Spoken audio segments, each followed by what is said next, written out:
Madame, Monsieur, c'est toujours avec le même plaisir et vous le savez que je vous informe sur Gabon 24. À la une ce soir, la journée mondiale de lutte contre la tuberculose célébrée chaque 24 mars.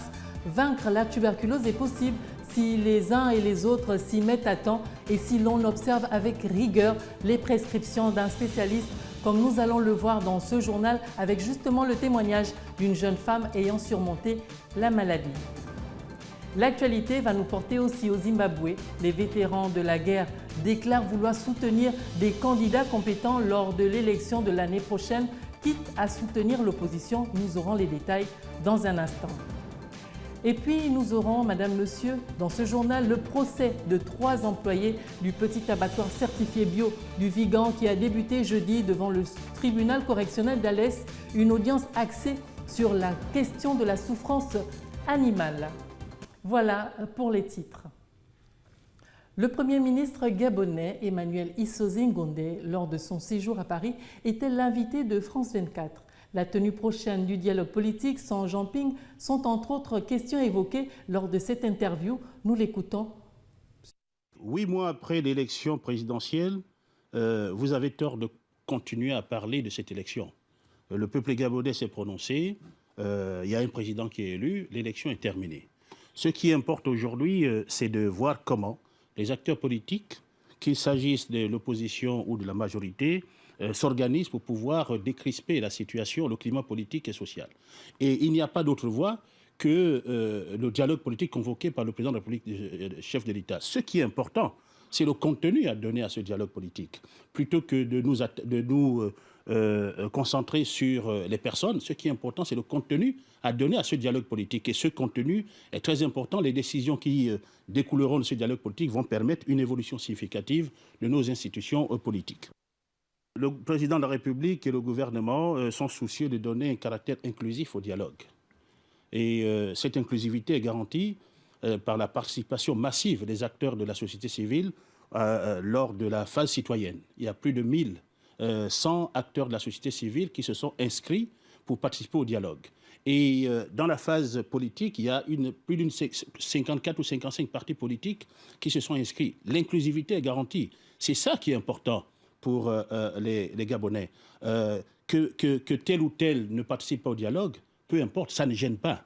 Dès lors que l'inclusivité est garantie, nous espérons, et nous allons nous employer pour, nous espérons que le dialogue donnera lieu à des décisions importantes, des décisions susceptibles de faire évoluer le système politique tel que voulu par les Gabonais, tel que voulu par le chef de l'État. Le Premier ministre gabonais Emmanuel Issoze Ngondé est revenu avec le journaliste sur les questions de relations économiques entre le Gabon et la France après la crise post-électorale. Question soulevée, je vous le rappelle, au cours de son interview sur le plateau de France 24. Suivant cet élément. La France et le Gabon entretiennent un partenariat solide, un partenariat qui a un contenu politique et un contenu économique. Je suis présent aujourd'hui en France dans le cadre des 10e réunions des PPP, des partenariats publics-privés, et le Gabon est à l'honneur. C'est vous dire que les opérateurs économiques français accordent un intérêt particulier aux opportunités d'investissement que présente le Gabon. Nous avons fait face à une situation économique difficile liée à la crise des matières premières. Et pour sortir de cette situation-là, nous avons, au niveau du gouvernement, sur l'instruction du chef de l'État, adopté un plan de relance économique. Un plan de relance économique qui consacre la diversification de l'économie et qui consacre également un rôle majeur au secteur privé dans le financement du développement et dans la conduite des projets. Dans le cadre des PPP, nous menons des actions, nous avons défini un certain nombre de filières et ce sont ces projets que je suis venu promouvoir avec d'autres membres du gouvernement. Je suis venu promouvoir ces projets auprès des opérateurs économiques français. Le dernier Premier ministre du gouvernement de feu Omar Bongo Ondimba, Jean-Yves Gendong, a réaffirmé cet après-midi à Libreville, au cours d'une déclaration, son non au dialogue initié par le gouvernement gabonais. Cette réaction fait suite à l'annonce de sa participation au dialogue politique par un journal gabonais. La participation au dialogue politique, qui commence dans quelques jours au Gabon, est la principale cause de séparation entre l'ex-premier ministre et René Desmaisons-Obiang, président de la Nouvelle République, l'un des derniers nés du paysage politique gabonais. Dans la vie politique, le principe de cohérence et la constance sont à respecter, de même que le sens de l'éthique est une valeur qu'il importe de cultiver. Certes, il y a des circonstances qui peuvent amener à dialoguer politiquement avec le camp politique adverse, mais pourvu que ce dialogue s'inscrive dans la perspective de la préservation pertinente de l'intérêt supérieur de la nation. L'intérêt supérieur de la nation. Mais dans le cas présent, compte tenu de l'idée que je me fais de la politique au plan philosophique, je ne puis m'autoriser à accéder à de telles assises. Les huissiers de justice du Gabon, cette fois, s'indignent après la suspension de fonction du directeur de la sécurité publique de la préfecture de police de Libreville, ainsi que le commandant de compagnie et la mise aux arrêts des agents de police qui avaient effectué une descente musclée au siège de la banque le 14 mars dernier sous l'ordre de leurs collègues. Ils l'ont fait savoir ce vendredi lors d'un point de presse. Kevin Oswald Doukaga et Alex Nkogué nous font le point. Un nouveau chapitre dans le contentieux qui oppose Orabank et la société de BTP Sogad s'ouvre. Cette fois, c'est la Chambre nationale des huissiers de justice qui marque son indignation après la suspension de fonction par le gouvernement du directeur de la sécurité publique, de la préfecture de police, ainsi que le commandant de compagnie et la mise aux arrêts des agents de police qui avaient effectué une descente musclée au siège de la banque. Aux côtés de M. Robert Ongourou, qui n'ont fait que leur travail. La Chambre rappelle que, étant le bras séculier de la justice, l'huissier de justice a droit au respect et à la considération au même titre que tous les autres professionnels du droit. Nous avons démontré que tout ce qui a été fait par notre collègue l'a été conformément aux dispositions de la loi. Donc, les vice-présidents en tant que tels, nous ne les révélons pas dans la demande de notre collègue. On peut vous le dire très sincèrement, il n'a fait que son travail.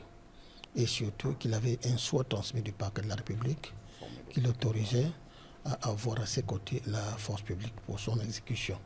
Orabank Gabon est poursuivi en justice par l'entreprise Sogad BTP pour non-respect d'exécution d'une convention de rachat de l'ordre de 22 milliards de francs CFA.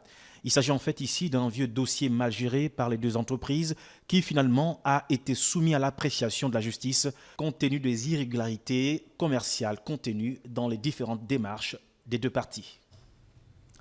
Dans l'une des salles de l'École normale supérieure de l'enseignement technique de Libreville, les étudiants des filières médecine, sage-femme et autres techniciens de santé ont reçu cet après-midi leur diplôme de fin de cycle. Suivons cet extrait. Madame le ministre d'État, c'est dire que pour qu'une action soit réalisable, il faut de l'intelligence, de la force, c'est-à-dire les moyens humains, matériels et financiers, mais aussi et surtout la volonté. Je pense pour ma part que la faculté de médecine a toujours possédé des intelligences, a souvent eu des moyens, mais il me semble, depuis que je suis là, que la volonté a souvent fait défaut. Vous et nous, à vos côtés, avions une grande responsabilité dans l'efficience du système de santé de notre pays, par la qualité du personnel de santé que nous devons former. Le constat que je fais est que nous pouvons faire mieux, à condition que le plus grand nombre d'acteurs partagent la même vision. Madame le ministre d'État, je vous sais très attaché au principe d'autonomie universitaire. Cette autonomie ne sous-entend pas que l'université devait être un électron libre. L'université met en œuvre la politique du gouvernement en matière d'enseignement et de recherche dont vous avez la charge. Et pour que l'autonomie ait un sens et que chacun puisse assumer au mieux sa charge à la place qui est la sienne, il faut au préalable établir un contrat de performance entre le gouvernement et l'université, avec une définition des objectifs, une identification des moyens, une planification stratégique des activités et la systématisation des évaluations. Le Gabon, je vous le disais en titre, célèbre ce 24 mars la journée mondiale de lutte contre la tuberculose sous le thème « S'unir pour mettre fin à la tuberculose ». Pour la circonstance, le ministre gabonais Léon Nzouba a effectué une visite au centre hospitalier de Nkembo spécialisé dans les maladies endémiques. Le reportage de Gabriel Ratanga et Hervé Aubian. Le centre hospitalier de Nkembo, situé dans le 2e arrondissement de la capitale gabonaise, a reçu ce 24 mars le ministre de la Santé Léon Nzouba. À l'occasion de la célébration de cette journée mondiale contre la tuberculose, le ministre de la Santé a rassuré les responsables de la structure ainsi que les patients présents de sa forte implication dans ce combat qui est selon lui un combat de tous. À l'instar de la communauté internationale, le Gabon célèbre le 24 mars de cette année la 24e journée mondiale de lutte contre la tuberculose, sous le thème « S'unir pour mettre fin à la tuberculose ».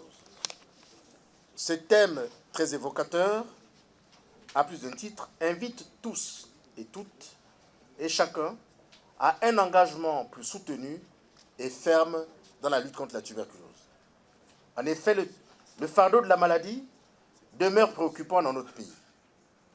Le nombre des cas notifiés, comme l'a signalé M. le recteur, ce nombre est sans cesse croissant, passant de 1853 cas en 2012 à 5563 cas en 2016. Cette maladie touche aussi bien les hommes que les femmes à tous les âges de la vie.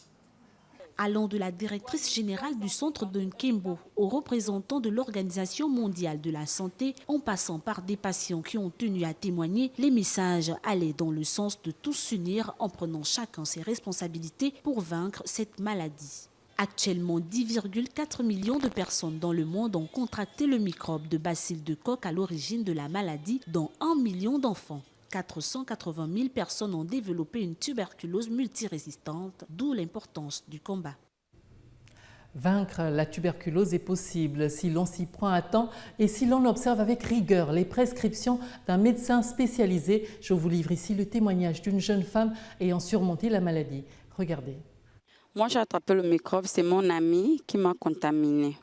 Il avait déjà le microbe, mais lui aussi, il ne savait pas qu'il avait le microbe. Donc après détecter qu'il avait le microbe, lui quand il a commencé son traitement, moi je n'étais pas infectée aussitôt. Et pour moi c'est après 4 mois que mon microbe s'est développé. Moi je sais que j'étais atteinte de la tuberculose, c'est par une radio. Je me suis fait faire une radio, j'ai fait un bilan d'examen et la radio a montré que j'avais le microbe de la tuberculose. Je suis venue en Nkembo avec ma radio et le docteur m'a donné un traitement de 6 mois. J'ai pris mes médicaments. En prenant mes médicaments, je respectais le traitement. Je prenais mes médicaments, je ne prenais plus d'alcool, je ne buvais plus de jus gazeux, je ne fumais plus. Je prenais 5 litres d'eau par jour. Je mangeais beaucoup de légumes et je buvais beaucoup de lait. Je respectais mon traitement, j'ai respecté tous mes 6 mois. Je prenais les comprimés tous les 6 heures. Et après les 6 heures, après 1 heure de temps, je prenais des repas consistants. Si tu as la tuberculose et que tu respectes toutes les consignes que les médecins te donnent, tu pourras vivre. Il est possible de guérir chaque malade tuberculeux avec une forte implication de tous, aussi bien du patient, de la famille, ainsi que de l'ensemble de la communauté et des décideurs. Situé à Lambaréné, dans le centre du Gabon, le centre hospitalier régional Georges Rahuri est une structure particulière. Elle est l'une des rares structures médicales au Gabon à disposer d'une unité de prise en charge de la tuberculose multirésistante. Suivant cet élément de Chimène Sandra Senghor. Le centre hospitalier régional de Lambaréné, Georges Rahuri, est une structure de l'État gabonais dont l'objectif est d'assurer un maximum de soins aux populations locales. Inaugurée en 2009, cette structure se distingue d'autres structures hospitalières par son service spécialisé en maladies tropicales et infectieuses, fonctionnel depuis 2014, avec un accent particulier sur la prise en charge de la tuberculose multirésistante. Nous avons ouvert une unité de prise en charge de la tuberculose multirésistante. Une prise en charge qui n'est pas encore très effective dans tous les centres du Gabon. Le traitement étant très onéreux, l'unité de prise en charge de la tuberculose multirésistante est soutenue par le Centre de recherche médicale de Lambaréné. Le CERMEL constitue notre premier partenaire en ce qui concerne cette prise en charge. Car c'est le CERMEL d'abord qui effectue le diagnostic bactériologique, non seulement de la tuberculose classique pour tous les malades que nous suivons dans le monde nouveau, mais en même temps, c'est grâce au CERMEL qu'on a pu diagnostiquer les premiers cas de tuberculose multirésistante. Et du coup, comme la recherche, ce n'est pas seulement diagnostiquer ou bien découvrir la maladie, ils se sont impliqués aussi pour qu'on puisse prendre en charge ces cas-là. La maladie n'étant pas la seule source d'affaiblissement du patient atteint de tuberculose, ces malades relativement jeunes, dont l'âge moyen est de 23 ans, reçoivent l'aide d'un psychologue et d'une sophrologue. Ces dernières leur permettent de surmonter la solitude et l'absence des parents.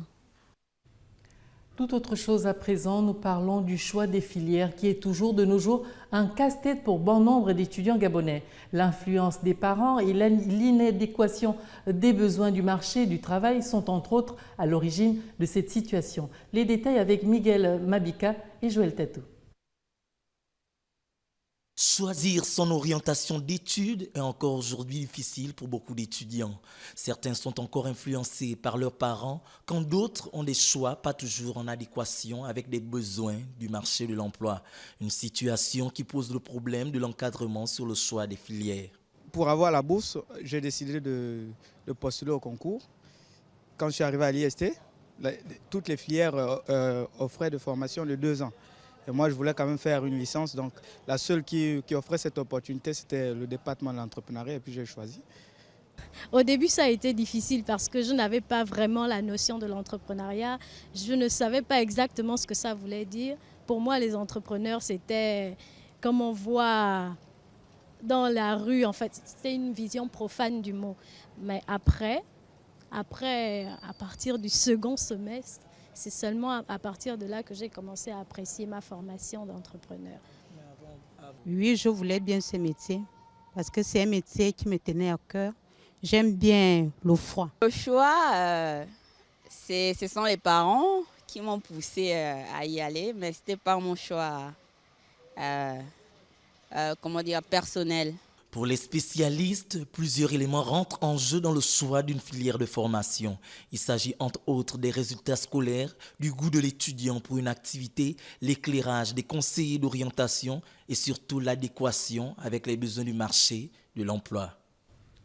L'actualité en Afrique débute avec les vétérans de la guerre du Zimbabwe, soutien clé du président Robert Mugabe depuis des années, ont déclaré vouloir soutenir des candidats compétents lors des élections de l'année prochaine, quitte à soutenir l'opposition. Regardez.